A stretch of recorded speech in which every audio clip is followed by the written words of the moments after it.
89 ആദ്യം വെക്കേഷൻ എന്ന് പറഞ്ഞ് പൂർത്തീകരിക്കാത്ത തിയേറ്ററിൽ അതുകൊണ്ട് തന്നെ എത്താത്ത Viswambharan sir, PG Viswambharan sir ചെയ്ത ഒരു സിനിമയുണ്ട്.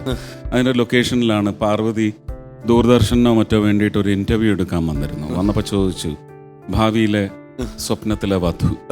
അന്ന് ഞാൻ പറഞ്ഞതെല്ലാം ഇതിലുണ്ട്.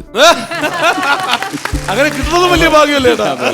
അതെ, മുല്ലപ്പൂവൊക്കെ ചൂടി തുളസിക്കതിരൊക്കെ ദിവസവും എണ്ണ തേച്ച് കുളിക്കുന്ന അങ്ങനെയൊക്കെ ഞാൻ അന്ന് പറഞ്ഞിരുന്നു. അത് തന്നെയായിരുന്നു. ഇപ്പോഴും അതുണ്ടോ എന്ന് ചോദിച്ചാൽ ഉണ്ടല്ലേ. ചേച്ചിയുടെ സങ്കല്പമായിരുന്നു അങ്ങനെ. അല്ല, തിരിച്ചു വയ്ക്കണമല്ലോ. ഏതാ എല്ലാ ദിവസവും തുളസി കതിരി വിടണ ഏറെക്കുറെ എന്ന് പറയാം. അങ്ങനെ ഒരു സങ്കല്പമൊക്കെ ആകുന്നതിന് മുമ്പ് തന്നെ കല്യാണം കഴിഞ്ഞു. പിന്നെ മനസ്സിലായി സങ്കല്പത്തിലുള്ള ആൾ ഇതായിരുന്നു അല്ലേ. ഇപ്പൊ എന്റെ കാര്യം ചോദിച്ചാൽ എന്റെ സംഗീതം എന്ന് പറയുന്നത് എവിടെ നിന്നാണ് ജനിച്ചതെന്ന് എനിക്ക് പോലും അറിയത്തില്ല.